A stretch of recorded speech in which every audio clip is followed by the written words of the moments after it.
ತಲಾಂತುಗಳು, ತ್ಯಾಗಗಳು ದೇವರಿಂದ ಉಪಯೋಗಿಸಲ್ಪಡುವವರಿಗೆ ಅವಶ್ಯವಾದ ಅಡಿಪಾಯಗಳಾಗಿವೆ. ದೇವರು ಕೊಡುವ ಸಾಮರ್ಥ್ಯಗಳನ್ನು ಬೆಳೆಸಿಕೊಳ್ಳಲು ಅವುಗಳನ್ನು ತ್ಯಾಗದೊಂದಿಗೆ ದೇವರಿಗಾಗಿ ಸಮರ್ಪಿಸುವಂಥದ್ದು ಒಂದು ಭಾಗ್ಯಕರವಾದ ಕಾರ್ಯವಾಗಿದೆ. ಲೋಕದ ಉನ್ನತವಾದ ಕಾರ್ಯಗಳನ್ನ ದೇವರಿಗಾಗಿ ತಳ್ಳಿಬಿಟ್ಟು ಸಮುದಾಯದಲ್ಲಿ ದೊಡ್ಡ ಬದಲಾವಣೆ ತಂದ ಅನೇಕ ಮಿಷನ್ಗಳಲ್ಲಿ ಏಮಿ ಕಾರ್ಮಿಕಲ್ ಒಬ್ಬರು. ಯೌವನ ಕಾಲದಲ್ಲಿ ತನ್ನನ್ನು ದೇವರ ಕೈಗಳಲ್ಲಿ ಸಮರ್ಪಿಸಿ ದೇವರಿಗಾಗಿ ಎದ್ದು ಪ್ರಕಾಶಿಸುವುದಕ್ಕೆ ತನ್ನೊಳಗೆ ಹೊಂದಿಕೊಂಡ ಬೆಳಕನ್ನ ಇತರಿಗೆ ಕೊಡುವುದಕ್ಕಾಗಿ ದೀಪವಾಗಿ ಬದಲಾದರು ಏಮಿ. ನಾನು ಸಾಧಾರಣವಾಗಿ ಜೀವಿಸಿ ಹೋಗದೆ ನಿನಗಾಗಿ ಉರಿಯುವ ದೀಪವಾಗಿ ನನ್ನ ಬದಲಿಸು ಎಂದು ಪ್ರಾರ್ಥಿಸಿದಳು.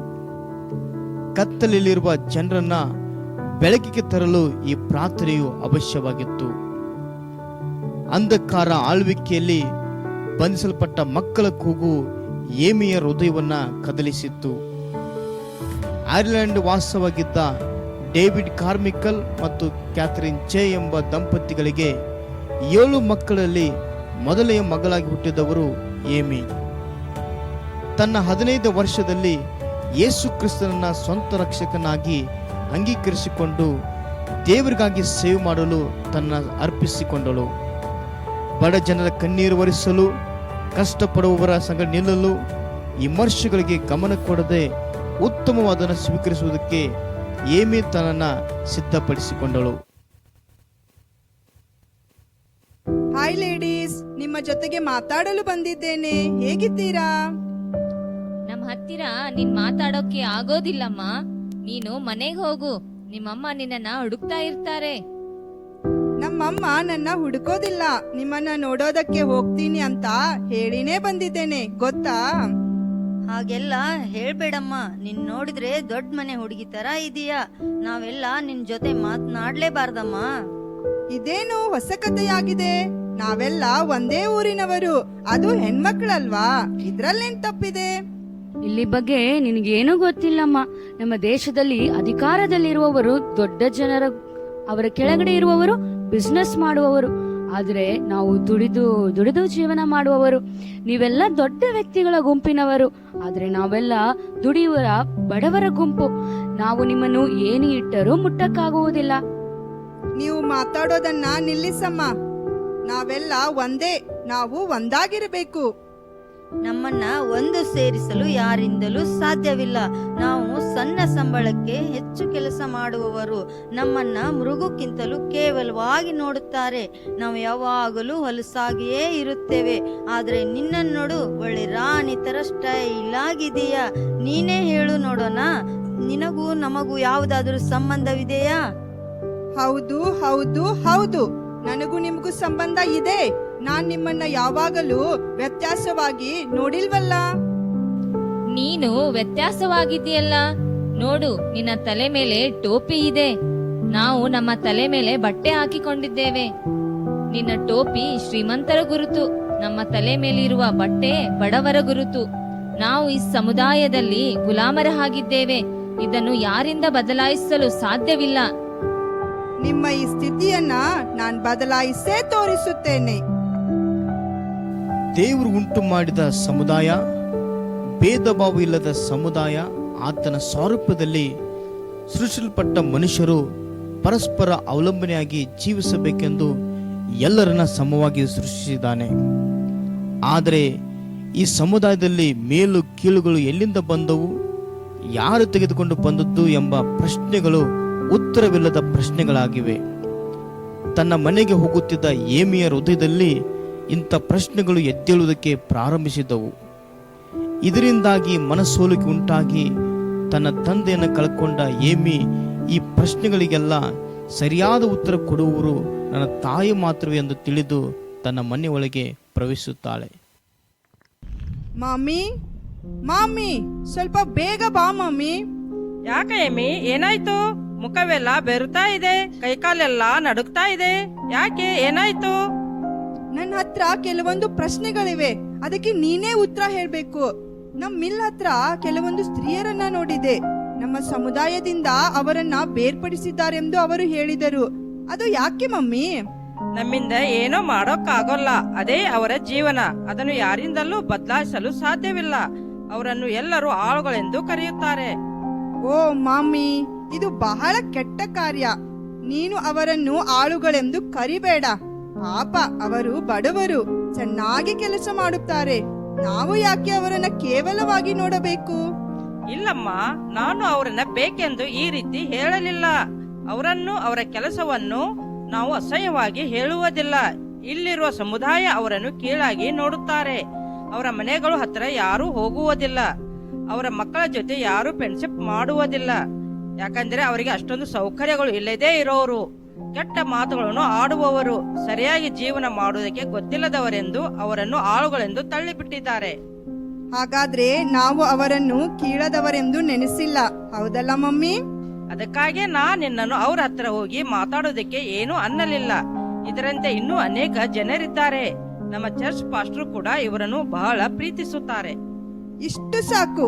ಈ ಜನರ ಜೀವನ ನಾನು ಬದಲಾಯಿಸೇ ತೋರಿಸುತ್ತೇನೆ. ನಾನ್ ನಂಬುವ ದೇವರು ಇದನ್ನ ಮಾಡುವುದಕ್ಕೆ ಖಂಡಿತವಾಗಿ ಸಹಾಯ ಮಾಡುತ್ತಾರೆ. ಏಮಿಯ ತೀರ ದಾಹವು ತೀವ್ರತೆಯು ಬೆಲ್ಫಾಸ್ಟಿನ ಆಳುಗಳ ಸ್ಥಿತಿಯನ್ನು ಬದಲಾಯಿಸಲು ಅವರು ಒಳ್ಳೆ ಕೆಲಸ ಮಾಡಿ ಹೆಚ್ಚಾಗಿ ಸಂಪಾದಿಸುವುದಕ್ಕಾಗಿ ಒಂದು ವ್ಯಾಪಾರ ಸಂಸ್ಥೆಯನ್ನು ಪ್ರಾರಂಭಿಸಿ ದಿ ವೆಲ್ಕಮ್ ಎಂದು ಹೆಸರಿಟ್ಟರು. ಆ ವ್ಯಾಪಾರ ಸಂಸ್ಥೆ ಉದ್ಘಾಟನೆ ಇಲ್ಲಿ. ಈಗ ನಮ್ಮ ಪಾಸ್ಟರ್ ಮುಂದೆ ಬಂದು ಈ ವ್ಯಾಪಾರ ಸಂಸ್ಥೆಯನ್ನು ನಮಗಾಗಿ ಪ್ರತಿಷ್ಠೆ ಮಾಡುತ್ತಾರೆ. ತಂದೆ, ಮಗ, ಪರಿಶುದ್ಧ ಆತ್ಮನ ಹೆಸರಿನಲ್ಲಿ ಇದನ್ನ ಪ್ರಾರಂಭಿಸುತ್ತಾ ಇದ್ದೀವಿ. ಇನ್ಮೇಲೆ ನೀವು ಆಳುಗಳಲ್ಲ, ಆಕಾಶದ ನಕ್ಷತ್ರಗಳಾಗಿದ್ದೀರಿ. ಕೀಳಾದವರೆಂದು ಗುರುತಿಸಲ್ಪಟ್ಟ ಹೆಣ್ಣು ಮಕ್ಕಳನ್ನ ಮೇಲಕ್ಕೆತ್ತುವುದಕ್ಕಾಗಿ ಏಮಿ ತೆಗೆದುಕೊಂಡ ಎಲ್ಲಾ ಪ್ರಯತ್ನಗಳು ಜಯ ಹೊಂದಿದ್ದವು. ತನ್ನೊಳಗೆ ಉಂಟಾದ ಜ್ವಾಲೆಯನ್ನು ಪ್ರಜ್ವಲಿಸಿ ಸಮುದಾಯದ ಬದಲಾವಣೆ ಶ್ರಮಿಸುತ್ತಾಳೆ. ತನ್ನ ದೇವರ ಸೇವೆನ ಬೆಲ್ಫಾಸ್ಟ್ ನಗರಕ್ಕೆ ಸೀಮಿತಗೊಳಿಸದೆ ದೇವರ ಚಿತ್ತದಂತೆ ಕಾರ್ಯ ಮಾಡುವ ಸಾಮರ್ಥ್ಯವನ್ನ ಬೆಳೆಸಿಕೊಂಡಿದ್ದಳು. ಏಮಿ ತನ್ನ 25ನೇ ವಯಸ್ಸಿನಲ್ಲಿ 1892ರಲ್ಲಿ ದೇವರ ಸ್ವರಕ್ಕೆ ವಿಧೇಯಳಾಗಿ ಜಪಾನ್, ಶ್ರೀಲಂಕಾಗಳಲ್ಲಿ 3 ವರ್ಷ ಸೇವೆ ಮಾಡಿದಳು. 1895ನೇ ವರ್ಷದಲ್ಲಿ ಭಾರತಕ್ಕೆ ಕಾಲಿಟ್ಟ ಅವರು ಇನ್ನುಳಿದ ತನ್ನ 50 ವರ್ಷಗಳು ಭಾರತಕ್ಕೆ ಅರ್ಪಿಸಿದಳು. ಅದರಲ್ಲಿ ತಿರುನಲ್ವೇಲಿಯ ಪನ್ನಯೋಲ್, ಡೋನಾ ಊರು ಏಮಿಯವರು ಸೇವೆ ಮಾಡಿದ ಸ್ಥಳಗಳಾಗಿವೆ. Welcome to Tirunelveli Amy. Praise lord Amy, ನಿನ್ನ ನೋಡಿ ಬಹಳ ಸಂತೋಷವಾಯಿತು. Praise the lord. ನನಗೂ ನಿಮ್ಮನ್ನ ನೋಡಿ ಬಹಳ ಸಂತೋಷವಾಯಿತು. ವಾವ್, ಇಂಡಿಯಾದ ಹೆಣ್ಣು ಮಕ್ಕಳ ಬಟ್ಟೆಯಲ್ಲಿ ನಿನ್ನ ನೋಡಲು ಸುಂದರವಾಗಿದೆ. Thank you Mrs Walker. ನಾನು ಇಂಡಿಯಾವನ್ನು ತುಂಬಾ ಪ್ರೀತಿಸುತ್ತೇನೆ. ಅವರಲ್ಲಿ ಒಬ್ಬಳಾಗಿ ಜೀವಿಸಲು ಬಯಸುತ್ತೇನೆ. ನನ್ನನ್ನು ಇಂಡಿಯಾಗೆ ತೆಗೆದುಕೊಂಡು ಬಂದ ದೇವರಿಗೆ ಕೋಟಿ ಸ್ತೋತ್ರಗಳು. ಏಮಿ, ನಿಜವಾಗಿಯೂ ದೇವರು ನಿಮ್ಮನ್ನಿಟ್ಟು ಈ ಸ್ಥಳದಲ್ಲಿ ಮಹತ್ತಾದ ಕಾರ್ಯಗಳನ್ನು ಮಾಡುತ್ತಾರೆಂದು ನನಗೆ ಪೂರ್ಣ ನಂಬಿಕೆ ಇದೆ. ನಾವು ನಿನಗೆ ಎಲ್ಲಾ ವಿಧದಲ್ಲಿ ಸಹಾಯ ಮಾಡುತ್ತೇವೆ. ನೀವು ಇಲ್ಲೇ ಇದ್ದುಕೊಂಡು ಸೇವೆ ಮಾಡಬಹುದು. ಏಮಿಯ ಸೇವೆಯಲ್ಲಿ ವಾಕರ್ ಅವರ ಸಹಾಯ ಅತಿ ದೊಡ್ಡದು. ಅವರೊಂದಿಗೆ ನಿಂತು ಮುನ್ನಡೆಸಿದರು. ವಾಕರೊಂದಿಗೆ ಸೇರಿ ಏಮಿಯವರು ಸುವಾರ್ಥ ಕೂಟಗಳನ್ನು ನಡೆಸಿದರು. ಸಾಧಾರಣವಾಗಿದ್ದ ಕ್ರೈಸ್ತರ ನಡುವೆ ಒಂದು ದೊಡ್ಡ ವ್ಯತ್ಯಾಸ ಉಂಟಾಯಿತು. ಏಮಿಯಲ್ಲಿರುವ ಕ್ರಿಸ್ತನ ಪ್ರೀತಿಯಿಂದ ಆಕರ್ಷಿತರಾದ ಪೊನ್ನಮ್ಮ, ಚಲ್ಲಮ್ಮ, ದೇವಾಯಿ, ಸೀತಾಲಕ್ಷ್ಮಿ ಎಂಬ ಸ್ತ್ರೀಯರು ಅವರೊಂದಿಗೆ ಸೇವೆಯಲ್ಲಿ ಸೇರಿಕೊಂಡರು. ಸಮುದಾಯದಿಂದ ಹೊರಗೆ ಹಾಕಲ್ಪಟ್ಟ ಸ್ತ್ರೀಯರನ್ನ ಹುಡುಕಿ ಹೋಗಿ ಯೇಸುವಿನ ಪ್ರೀತಿಯನ್ನು ಸಾರಿದರು. ಅವರನ್ನ ತನ್ನೊಂದಿಗೆ ಸೇರಿಸಿಕೊಂಡು ಅವರಿಗೆ ನಕ್ಷತ್ರ ಕೂಟ ಎಂದು ಹೆಸರಿಟ್ಟರು. ಅಂಧಕಾರ ಆಳ್ವಿಕೆಯಲ್ಲಿದ್ದ ತಮಿಳುನಾಡಿನ ಜನರನ್ನ ನಿಜವಾದ ದೇವರ ಕಡೆಗೆ ನಡೆಸುವ ನಕ್ಷತ್ರವಾಗಿ ಬೆಳಗಿದರು. ಅಮ್ಮ, ಅಮ್ಮ, ಇನ್ಮೇಲೆ ನಾನು ಅಲ್ಲಿ ಹೋಗುವುದಿಲ್ಲಮ್ಮ. ನನ್ನನ್ನು ಅಲ್ಲಿ ಬಿಟ್ಟು ಬರಬೇಡಮ್ಮ. ನೀ ಇಲ್ಲಿಗೇಕೆ ಬಂದೆ? ನಿನ್ನನ್ನು ದೇವಸ್ಥಾನಕ್ಕಂತ ಬಿಟ್ಟಾಯ್ತು. ಅಲ್ಲಿಂದ ಯಾಕೆ ನೀನು ತಪ್ಪಿಸಿಕೊಂಡು ಬಂದೆ? ಅವರ ಕಡೆಯಿಂದ ಹಣನೂ ತೆಗೆದುಕೊಂಡಿದ್ದೀನಿ. ಈಗ ಅವರಿಗೆ ಏನು ಹೇಳೋದು? ಅಮ್ಮ, ನನಗೆ ಅಲ್ಲಿ ಹೋಗುವುದಕ್ಕೆ ಮನಸ್ಸಿಲ್ಲಮ್ಮ. ನಾನು ನಿನ್ ಜೊತೆಗೆ ಇರುತ್ತೇನಮ್ಮ. ನಾನು ನಿನ್ನನ್ನು ಕಾಡಿಸುವುದಿಲ್ಲಮ್ಮ. ರೀನಾ, ನೀ ತಕ್ಷಣ ಇಲ್ಲಿಂದ ಹೋಗಲೇಬೇಕು. ಹೊರಗೆ ಹೋಗು. ಅಮ್ಮ, ಅಮ್ಮ. ಪ್ರೀನಾ, ನನ್ನ ಕೈಯಿಂದ ತಪ್ಪಿಸ್ಕೊಂಡು ಹೋಗ್ತೀಯಾ? ನಿನ್ನನ್ನು ಏನು ಮಾಡ್ತೇನೆ ನೋಡು. ಅಯ್ಯೋ, ನನ್ನನ್ನು ಬಿಟ್ಟು ಬಿಡ್ರಿ. ಅಯ್ಯೋ, ನನ್ನನ್ನು ಬಿಟ್ಟು ಬಿಡ್ರಿ. ನಿನ್ನನ್ನು ಕಾಲನ್ನು ಕಟ್ಟಿ ಹಾಕ್ತಾನು, ಕಾಲಿಗೆ ಬರೆ ಕೊಡ್ತಾನು. ಹೇಗೆ ಹೋಗ್ತೀಯಾ? ಹೋಗು. ಬೇಡ ಬೇಡ, ನನ್ನನ್ನು ಬಿಟ್ಟು ಬಿಡ್ರಿ. ಏನ್ ಮಾಡ್ತಿದ್ದೀರಾ ನೀವು? ಈ ಸಣ್ಣ ಹುಡುಗಿಯನ್ನು ಎಲ್ಲಿ ಕರ್ಕೊಂಡು ಹೋಗ್ತಿದ್ದೀರಾ? ಯಾರ್ ನೀ? ಓ, ಮೆಸ್ಸಿ ಅಮ್ಮನಾ? ನಿನ್ನ ಬಗ್ಗೆ ಬಹಳ ಕೇಳಿದ್ದೀನಿ. ಅನಾಥರಿಗೆ ಬಡವರಿಗೆ ಸಹಾಯ ಮಾಡ್ತಿದೀಯಲ್ಲ, ಈಗ ನಮ್ಮ ವಿಷಯದಲ್ಲಿ ತಲೆ ಹಾಕೋದಕ್ಕೆ ಬಂದೀಯಾ? ನಮಗೆ ಅಡ್ಡಿ ಆಗಬೇಡ, ನಿನಗೆ ಒಳ್ಳೆಯದಲ್ಲ. ಮೆಸ್ಸಿ ಅಮ್ಮ, ನಿನಗೆ ಇದು ಸಂಬಂಧಪಟ್ಟ ವಿಷಯನೇ ಅಲ್ಲ. ಇದು ನಮಗೆ ಸಂಬಂಧಪಟ್ಟ ವಿಷಯವು. ಇದರಲ್ಲಿ ನೀ ತಲೆನೂ ಹಾಕಬೇಡ, ಬಾಯಿಯನ್ನು ಹಾಕಬೇಡ. ಬಾಯಿ ಮುಚ್ಚಿಕೊಂಡು ಸುಮ್ಮನೆ ಇರು.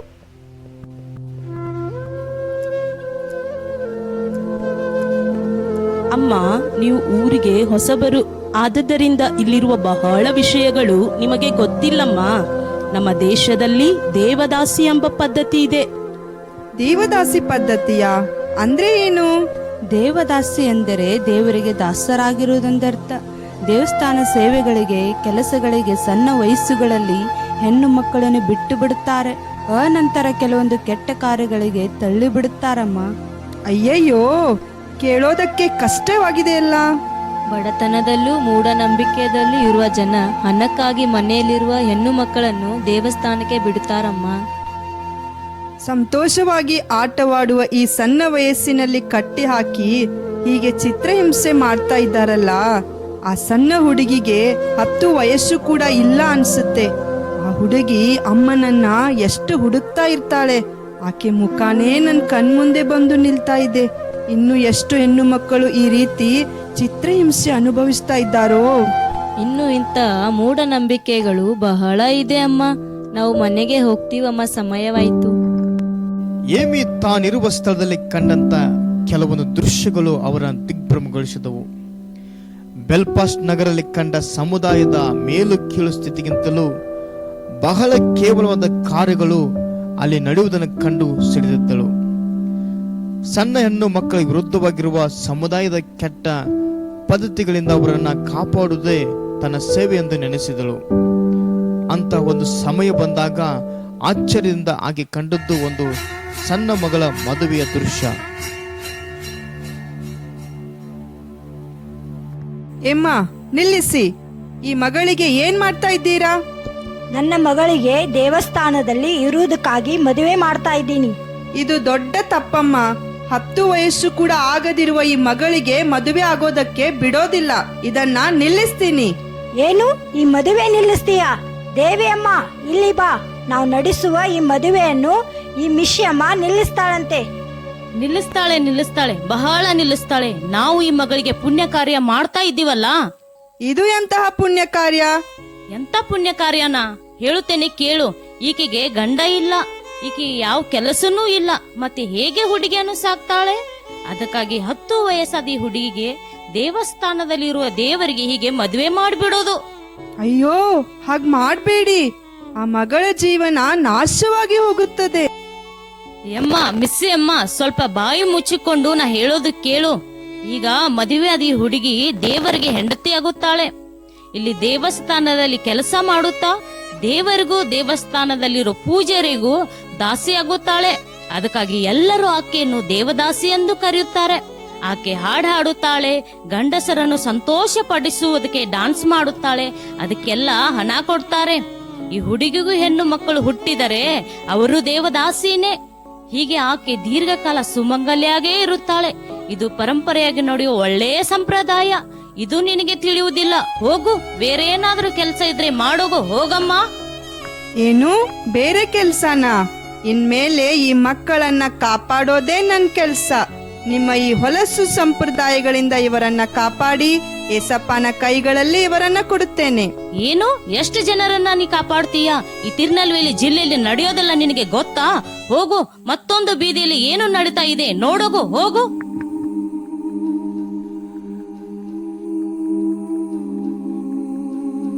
ಎಷ್ಟೊತ್ತು ಬರುವುದು? ನಿಂತು ನಿಂತು ಸಾಕಾಯ್ತು. ಪಟ್ಟನೆ ಬಂದು ಚಟ್ಟನೆ ಕೆಲಸವನ್ನ ಮುಗಿಸಬೇಕು. ಹೆಂಗ್ ಬರ್ತಾಳ ನೋಡ್, ಕುಣ್ಕೊಂತ ಬರ್ತಾಳ. ಇಂಥ ಮಾತಾಡಕ್ ಸಾಣೆ ಅದೀನಿ. ಕೈ ಕೂಸುಗಳನ್ನು ಕದ್ದುಕೊಂಡು ಬರುವುದು ಅಷ್ಟ ಸುಲಭವಲ್ಲ ಗೊತ್ತಾ?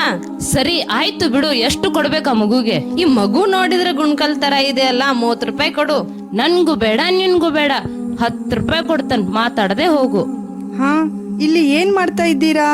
ಆ ಮಗುವನ್ನ ನನಗೆ ಕೊಡಿರಿ. ಆ ಮಗು ನಿನಗೆ ಕೊಟ್ಟು ಪೂಜಾರಿಗೆ ನಾನೇನ್ ಹೇಳಿ? ಸರಿ, ಊರ ಬಾಗಿಲ್ ಹತ್ರ ಇನ್ನೊಂದು ಮಗುವನ್ನು ಕೊಡೋದಕ್ಕೆ ಬರ್ತಾ, ಆ ಮಗುವನ್ನು ಕೊಂಡ್ಕೋಬೇಕು.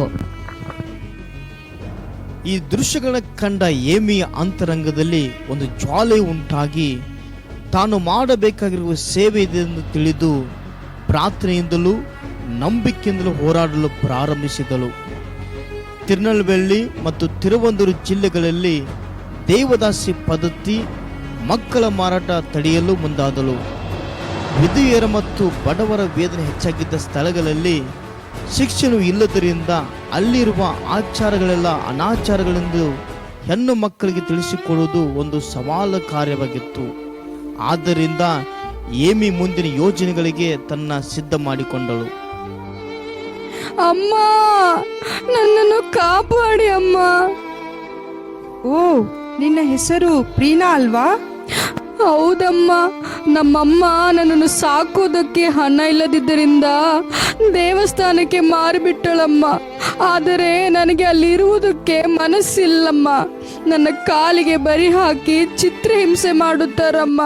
ಅದಕ್ಕಾಗಿ ನಾನು ಅಲ್ಲಿಂದ ತಪ್ಪಿಸಿಕೊಂಡು ನಿಮ್ಮ ಹತ್ರ ಬಂದಿದ್ದೇನೆ ಅಮ್ಮ. ಅವರ ಕೈಗೆ ನೀನು ನನ್ನನ್ನು ಹಿಡಿದು ಕೊಡಬೇಡಮ್ಮ, ನನ್ನನ್ನು ಕಾಪಾಡಮ್ಮ. ಪ್ರೀನಾ, ನೀನೇನು ವಸ್ತು ಅಲ್ಲ, ನೀ ದೇವರ ಮಗಳು. ನಿನ್ನನ್ನು ಯಾರು ಮುಟ್ಟೋದಕ್ಕೆ ಬಿಡುವುದಿಲ್ಲ. ಧೈರ್ಯವಾಗಿ ನನ್ನ ಜೊತೆ ಇರಬಹುದು. ಸರಿ ಅಮ್ಮ. ಏಮಿ, ಈ ರೀತಿ ಕಣ್ಣೀರು ಬಿಡುವ ಮಕ್ಕಳು ಹೇರಾಳವಾಗಿದ್ದಾರೆ. ಏನ್ ಮಾಡ್ತೀಯಾ? ಈ ಮಕ್ಕಳನ್ನ ಹೇಗಾದರೂ ಮಾಡಿ ಕಾಪಾಡಲೇಬೇಕು. ಇವರ ಭವಿಷ್ಯವನ್ನ ಬೆಳಕಾಗಿ ಬದಲಾಯಿಸಲೇಬೇಕು. ಇದು ಸಾಧಾರಣ ಅಲ್ಲ ಏಮಿ. ಈ ಕೆಲಸ ತುಂಬಾ ರಿಸ್ಕ್. ಹಣ ಸಂಪಾದಿಸುವವರು ನಿನಗೆ ಯಾವಾಗಲೂ ವಿರೋಧವಾಗಿ ಇರುತ್ತಾರೆ. ವಾಕರ್, ನಮ್ಮ ಮೂಲ ಪಿತೃರು ಎಷ್ಟೋ ಹೋರಾಟಗಳು ವಿರೋಧಗಳು ಬಂದರೂ ಧೈರ್ಯಗೆಡದೆ ದೇವರಿಗಾಗಿ ಜನರ ರಕ್ಷಣೆಗಾಗಿ ಬಂದ ಸವಾಲುಗಳನ್ನ ಎದುರಿಸಿ ಜಯಿಸಿದರು. ಅವರ ಆ ಮಾರ್ಗದಲ್ಲಿ ಬಂದ ನನಗೆ ಹೆಣ್ಣು ಮಕ್ಕಳನ್ನು ತಪ್ಪಾದ ಮಾರ್ಗದಲ್ಲಿ ಕರ್ಕೊಂಡು ಹೋಗುವ ಕೆಟ್ಟ ಮನುಷ್ಯರಿಗೆ ನಾನು ಭಯಪಡುವುದಿಲ್ಲ. ಆ ಮಕ್ಕಳನ್ನ ಕಾಪಾಡಿ ಅವರಿಗಾಗಿ ಒಂದು ಆಶ್ರಮವನ್ನ ಪ್ರಾರಂಭಿಸುತ್ತೇನೆ. ಶಬಾಷ್ ಏಮಿ, ಆದರೆ ಈ ಕಷ್ಟವಾದ ಕೆಲಸವನ್ನು ನೀವೊಬ್ಬಳೇ ಮಾಡುವುದಕ್ಕಾಗುವುದಿಲ್ಲ. ಯಾರಾದರೂ ನಿನಗೆ ಸಪೋರ್ಟ್ ಆಗಿದ್ರೆ ಚೆನ್ನಾಗಿರುತ್ತೆ. ಅದರ ಬಗ್ಗೆ ಯೋಚನೆ ಮಾಡದೆ ಇರ್ತೀನ ವಾಕರ್. ನನಗೆ ಸಹಾಯ ಮಾಡುವುದಕ್ಕೆ ದೇವರು ಇಷ್ಟು ಜನರನ್ನ ಕೊಟ್ಟಿದ್ದಾರೆ. ಈ ಊರ ಸುತ್ತಲೂ ಎಲ್ಲಿ ಯಾವ ದೇವಸ್ಥಾನದಲ್ಲಿ ಸಣ್ಣ ಮಕ್ಕಳು ಮದುವೆಯಾಗುತ್ತದೆಂದು ಸರಿಯಾಗಿ ಕಂಡುಹಿಡಿದು ಅಮ್ಮನ ಹತ್ರ ಹೇಳ್ತೀನಿ. ಅಲ್ಲಿ ಹೋಗಿ ಮದುವೆ ನಿಲ್ಲಿಸಿ ಆ ಮಕ್ಕಳನ್ನೆಲ್ಲಾ ಕಾಪಾಡ್ತೀವಯ್ಯ. ಅನಾಥ ಹೆಣ್ಣು ಮಕ್ಕಳನ್ನು ಕಳ್ಳತನ ಮಾಡುವವರು ಬಹಳ ಕೆಟ್ಟವರು. ಅವರು ಊರು ಹೊರಗೆ ಬಂದು ಅವರು ಮಾಡುವಂತೆ ಎಲ್ಲಾ ಪ್ಲಾನುಗಳನ್ನು ತಿಳ್ಕೊಂಡು ನಮ್ಮ ಜನರಿಗೆ ಹೇಳ್ತೀವಯ್ಯ. ಅವರು ಮಕ್ಕಳನ್ನಿಟ್ಟು ವ್ಯಾಪಾರ ಮಾಡುವಾಗ ನಾನು ಮರೆಯಾಗಿ ಇದ್ದು ಅವರಿಗೆ ಗೊತ್ತಾಗದಂತೆ ಆ ಮಕ್ಕಳನ್ನು ತಂದು ಅಮ್ಮ ಹತ್ರ ಕೊಡ್ತೀನಿ. ನಾನು ಹಿಡಿಯೋದಕ್ಕೆ ಓಡಿ ಬಂದ್ರೆ ನಾ ಯಾರ ಕೈಗೂ ಸಿಕ್ಕುವುದಿಲ್ಲ. ಶಬಾಷ್ ಏಮಿ, ಶಬಾಷ್. ಈ ರೀತಿ ತಿರುನಲ್ವೇಲಿ ಜಿಲ್ಲೆಯಲ್ಲಿ ದೇವರು ನಿನಗೆ ಕೊಟ್ಟ ಸೇವೆ ಇದೆ ಅಂತ ನನಗೆ ಈಗ ಖಚಿತವಾಯಿತು. ಅದೆಲ್ಲ ಸರಿ, ಈ ಮಕ್ಕಳನ್ನ ಭದ್ರವಾಗಿ ಕಾಪಾಡುವುದಕ್ಕೆ ಒಂದು ಸ್ಥಳ ಇದ್ರೆ ಚೆನ್ನಾಗಿ ಇರುತ್ತದೆ ಎಂದು ನಿಮ್ಮ ಮುಂದೆ ಹೇಳಿದೆನಲ್ಲ. ನಾವು ಹೋದ ವರ್ಷ ಸೇವೆಗೆ ಅಂತ ಹೋದ ಡೋನಾ ಊರಲ್ಲೇ ಈ ಮಕ್ಕಳಿಗೆಲ್ಲ ಒಂದು ಆಶ್ರಮ ಪ್ರಾರಂಭಿಸಿ ಬಿಡು. Thank you very much Walker. ಈ ಮಕ್ಕಳನ್ನ ಡೋನಾ ಊರಿಗೆ ಕರ್ಕೊಂಡು ಹೋಗಿ ಚೆನ್ನಾಗಿ ಬೆಳೆಸುತ್ತೇನೆ. ಇನ್ನು ಇವರಿಗೆ ಯಾರು ತೊಂದರೆ ಕೊಡುವುದಿಲ್ಲ, ಇವರನ್ನ ಮದುವೆಯಾಗೋದಕ್ಕೂ ಬಿಡುವುದಿಲ್ಲ. ಇನ್ನು ಇವರಿಗೆ ದೇವದಾಸಿ ಪಟ್ಟನೂ ಇಲ್ಲ. ಇವರೆಲ್ಲ ದೇವರ ಮಕ್ಕಳು. ಇವರು ಆಕಾಶದಲ್ಲಿ ಹೊಳೆಯುವ ನಕ್ಷತ್ರಗಳ ಹಾಗೆ ಇರುತ್ತಾರೆ. ಇವರೆಲ್ಲ ನನ್ನ ಮಕ್ಕಳು. ಹೀಗೆ ಏಮಿ ಅನೇಕ ಹೆಣ್ಣು ಮಕ್ಕಳನ್ನ ಕಾಪಾಡಿ ಆಶ್ರಯ ಕೊಟ್ಟರು. ಇಂಥ ಕೆಟ್ಟ ಕಾರ್ಯಗಳ ವಿರುದ್ಧ ಹೋರಾಡುವುದು ಸಾಧಾರಣವಾಗಿರಲಿಲ್ಲ. ಅದರಲ್ಲೂ ಒಂದು ಹೆಣ್ಣು ಮಗಳಾಗಿ ಪುರುಷರ ಸಮುದಾಯವನ್ನು ಎದುರಿಸಿ ಹೋರಾಡುವುದು ಅಷ್ಟೊಂದು ಸುಲಭವಲ್ಲ. ಇದರಿಂದ ಎಷ್ಟೋ ಆಪತ್ತುಗಳನ್ನು ಸಂಧಿಸಬೇಕಾಗಿತ್ತು. ಆದರೂ ಸೋತು ಹೋಗದೆ ದೇವರ ಸಹಾಯದಿಂದ ಜಯ ಹೊಂದಿದ್ದಳು. ಸಣ್ಣದಾಗಿ ಪ್ರಾರಂಭಿಸಿದ ಈ ಐಕ್ಯವು ದಿನದಿಂದ ದಿನಕ್ಕೆ ಹೆಚ್ಚಾಗುತ್ತಾ ಬಂತು. ದೇವರ ಪ್ರೀತಿಯನ್ನ, ರಕ್ಷಣೆಯನ್ನು ಸಾರಿ ಒಳ್ಳೆ ಶಿಕ್ಷಣ ಕೊಟ್ಟು ದೇವರಿಗಾಗಿ ಒಂದು ಸೈನ್ಯವನ್ನು ಸಿದ್ಧ ಮಾಡುತ್ತಲೇ ಇದ್ದರು.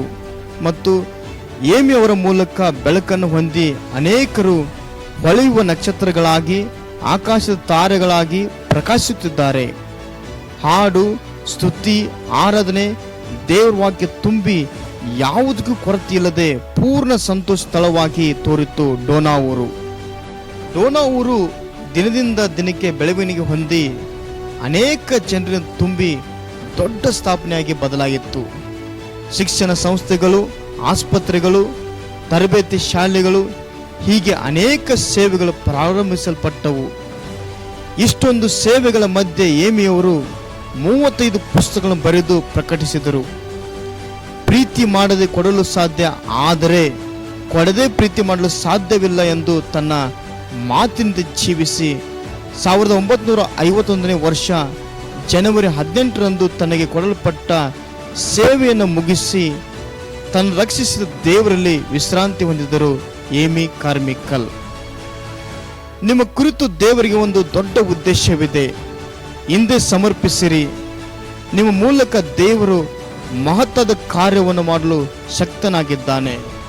ಆಮೇನ್.